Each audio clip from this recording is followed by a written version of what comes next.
የኢትዮጵያና ኤርትራ የቃላት ጦርነት ለምን አሁን ተካረረ? ወዴትስ ያመራል ሲል ቢቢሲ በመጠየቅ ይጀምራል። በአዲስ አበባ ዩኒቨርሲቲ የፖለቲካ ተመራማሪ የሆኑት ደረጀ ይመር ኢትዮጵያ በቀጥታ ቀይ ባህር ያስፈልገኛል ብላ ጦርነት ውስጥ ብትገባ ዓለም አቀፍ ውዝግብ ይከተላታል። ነገር ግን ሉዓላዊነቴ ተጥሷል፣ የኤርትራ ጦር መሬቴን ወሯል የሚል የሕግ ማዕቀፍ ካዘጋጀች በተመድ ስምምነት መሰረት ራስን የመከላከል እርምጃ ነው በሚል ሕጋዊ ሽፋን ይሰጣታል ሲሉ ይናገራሉ። ከዓመታት በፊት በታሪካዊው የአስመራ ጉዞ የሰላም አባት ተብለው የተወደሱት ሁለቱ መሪዎች ዛሬ በቃላት ጦርነት ተፋጠዋል። በአዲስ አበባና በአስመራ መካከል ለሁለት ዓመታት ያክል ሲቦካ የቆየው ቅራኔ አሁን ግንባር ወደ መፍጠር ወደ ሉዓላዊነት ክስ ተሸጋግሯል። የህወሓት ጦር በበኩሉ ትንፋሽ ወስዶ ዳግም ለውጊያ በጠለምት ግንባር ጦሩን አሰልፎ ይገኛል። በኢትዮጵያና በኤርትራ መካከል የጥይት ድምጽ ባይሰማም የቃላት ውርወራው ግን ወደ አይቀሬው ጦርነት የክተት አዋጅ መሆኑ በብዙዎች ዘንድ ይነገራል። የሁለቱ ሀገራት ግንኙነት ዳግም ወደ ጦርነት መቀየሩን ያሳየው የኢትዮጵያ የውጭ ጉዳይ ሚኒስተር ጥር 30 2018 ዓ.ም ለኤርትራ የላከው ደብዳቤ ነው። ደብዳቤው ግልጽ ነው።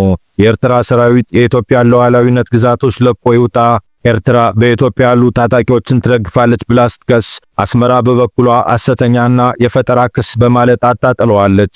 የፖለቲካ ተንታኙ ዶክተር ነገራ ጉደታ እንደሚሉት ይህ ደብዳቤ በቅርቡ በትግራይ በአማራና በአፋር አዋሳኝ አካባቢዎች ጸለምት፣ መጋሌና አባላ ለተከሰተው ግጭት ኢትዮጵያ አስመራን እጇ አለበት ብላ ማመኗን የሚያሳይ ማረጋገጫ ነው ብለዋል። የአዲስ አበባ ዩኒቨርሲቲ ተመራማሪው ደረጀ ይመር እንደሚሉት ይህ የቃላት ጦርነት ድንገተኛ አይደለም። ይልቁንም ኢትዮጵያ የባህር በር ለማግኘት የምታደርገው ስልታዊ ሜዳ የማመቻቸት እንቅስቃሴ ነው። ኢትዮጵያ በቀጥታ ቀይ ባህር ያስፈልገኛል ብላ ጦርነት ውስጥ ብትገባ ዓለም አቀፍ ውዝግብ ይከተላታል። ነገር ግን ሉዓላዊነቴ ተጥሷል፣ የኤርትራ ጦር መሬቴን ወሯል የሚል የሕግ ማዕቀፍ ካዘጋጀች በተመድ ስምምነት መሰረት ራስን የመከላከል እርምጃ ነው በሚል ሕጋዊ ሽፋን ይሰጣታል ሲሉ ይናገራሉ። ጠቅላይ ሚኒስትር አብይ አህመድ በባሌም ሆነ በቦሌ የባህር በር እናገኛለን ማለታቸው፣ አስመራ በበኩሏ ይህ ቅዠት ነው ስትል ማጣጣሏ በሁለቱ መሪዎች መካከል ያለውን መካረር አባብሶታል። ይህ ውጥረት በሁለቱ ሀገራት ብቻ ተወስኖ የሚቀር አይመስልም። የአፍሪካ ቀንድ የአዳዲስ ኃይሎች መፈልፈያ ሆኗል። ተንታኞች እንደሚጠቁሙት ኢትዮጵያን የሚደግፉ የተባበሩት አረብ ኤሚሬቶችና እስራኤል ሊሆኑ እንደሚችሉ ይገመታል። ግብጽና ሶማሊያ ደግሞ ከአስመራ ጎን የመቆም ዝንባሌ አሳይተዋል። ይህ አሰላለፍ ጦርነቱ ከተቀሰቀሰ ወደ ቀጠናዊ ጦርነት ሊያመራ እንደሚችል ዶክተር ነገራ ያስጠነቅቃሉ። እንደ አሜሪካና ቻይና ያሉ ዓለም አቀፍ ኃይሎችም ፍላጎታቸውን ለማስጠበቅ ጣልቃ መግባታቸው አይቀሬ ነው። የምስራቅ አፍሪካ ተንታኝ አብዱራህማን ሰይድ አቡ ሐሽም እንደሚሉት አሁን ያለው ሁኔታ ወደ ውጊያ የሚያመራ ነው። የለየለት ጦርነት የመፈጠር እድሉ አነስተኛ ቢሆንም ቀዝቃዛው ጦርነት ግን የቀጠናውን ሀገራት ወደ መበታተንና ወደ ከፋ ድህነት ሊገፋቸው ይችላል። ኢትዮጵያ የአልጀርሱን ስምምነት ታሪካዊ ስህተት ብላ የምታምን ከሆነ አሁን የምታደርገው ጫና አሰብን ወይም ቀይ ባህርን ያካተተ አዲስ ድርድር ለማምጣት የታለመ ሊሆን ይችላል። ነገር ግን ይህ ስሌት በሰላማዊ መንገድ ካልተፈታ የምስራቅ አፍሪካን ቀውስ አዲስ ምዕራፍ ሊከፍት ይችላል ብለዋል።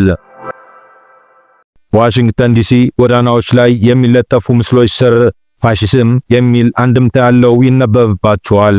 ለዲሞክራቶች እርሱ የጨካኝ ፖሊሶች ተምሳሌት ሲሆን፣ ለዶናልድ ትራምፕ ደግሞ የማይናወጥ ታማኝና ያስተዳደሩ ራስ ነው ይሉታል።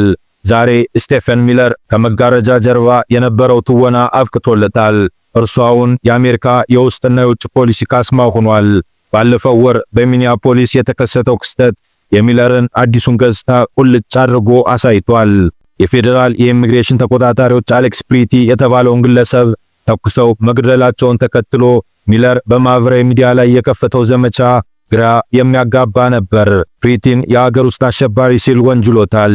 ይሁን እንጂ የቪዲዮ ማስረጃዎች ተቃራኒውን ያሳያሉ። ሚለር በመጀመሪያ ለመሞገት ቢሞክርም በኋላ ላይ ግን ተቆጣጣሪዎቹ መመሪያ ያልተከተሉ ይሆን በማለት ባልተለመደ ሁኔታ ወደ ኋላ ፈግፍጓል። ይህ ማፈግፈግ ግን በኮንግረስ አባላት ዘንድ እንደ ጸጸት ሳይሆን እንደ መሸፋፈን ተቆጥሮበታል።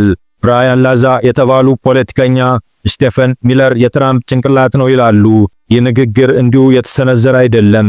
ሚለር የፕሬዝዳንት ጽሕፈት ቤት ምክትልና የአገር ውስጥ ደህንነት አማካሪ ቢሆንም ተጽዕኖው ግን ከቢሮ አጥሮች እጅግ ይሻገራል። ሚለር በቀን 3000 ሰነድ አልባ ግለሰቦችን የማባረር ዕቅድ መሪ ነው። በየመን የሁቲ አማጽያን ላይ የአየር ጥቃት እንዲሰነዘር ለከፍተኛ ባለስልጣናት ትዕዛዝ የሚያስተላልፍ እርሱ ነው።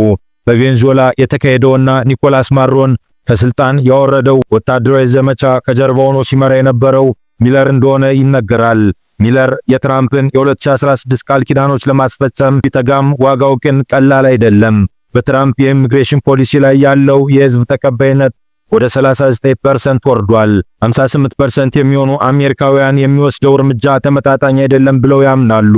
ይሁን እንጂ ሚለር ለነቀፌታ አዲስ አይደለም። ሚለር በ2020 ትራምፕ ዋይት ሃውስን ሲለቁ አብሯቸው ወጥቶ በ2026 በበለጠ ኃይል ተመልሷል። ሚስቱ የግሪንላንድን ካርታ ላይ የአሜሪካን ሰንደቅ ዓላማ ስትለጥፍ፣ እርሱ ደግሞ በቴሌቪዥን መስኮት ቀርቦ የአሜሪካን ግዛት ማስፋፋት አስፈላጊነት ላይ ንግግር ያደርጋል። ሴናተር ሊንሲ ግራም የትራምፕ ዘመን ፀሐይ ስትጠልቅ ከዋይት ሃውስ ብዙ ሰዎች ብርሃኑ አብሮ የሚጠልቅባቸው አሉ፣ ስቴፈን ሚለር ከነዚያ መካከል አንዱ እንደሚሆን ጥርጥር የለውም ስትል ተደምጣለች። በሚኒያፖሊስ ጎዳናዎች ላይ የተሰማው የጥይት ድምፅ አሜሪካን በድጋሚ ውዝግብ ውስጥ ከቷታል።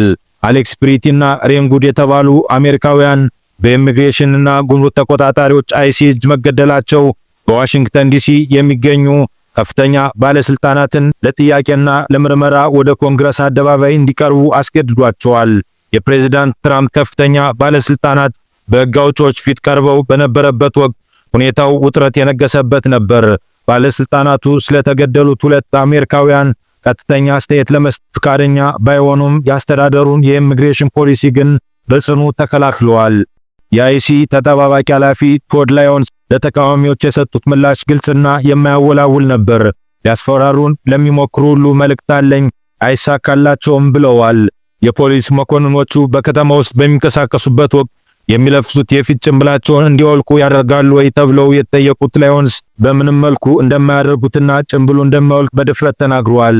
በመጨረሻም ባለስልጣናቱ አንድም አሜሪካዊ ሆን ተብሎ በቁጥጥር ስር አልዋለም ሲሉ ቢከራከሩም የአሜሪካ መገናኛ ብዙሃን ግን በርካታ ዜጎች አላግባብ መታሰራቸውን የሚጠቁሙ መረጃዎችን እያወጡ ይገኛሉ። የሚኒያፖሊስ ሰልፈኞች ድምጽ እየበረታ የባለስልጣናቱ አቋም ደግሞ እየጠነከረ ባለበት በዚህ ወቅት በካሜራ የታገዘው አዲሱ አፈሳ የህዝቡን አምኔታ ይመልሳል ወይስ ተጨማሪ ጥርጣሬን ይፈጥራል የሚል ጥያቄ የአሜሪካን የፖለቲካ አየር ለጊዜው ተቆጣጥሮታል።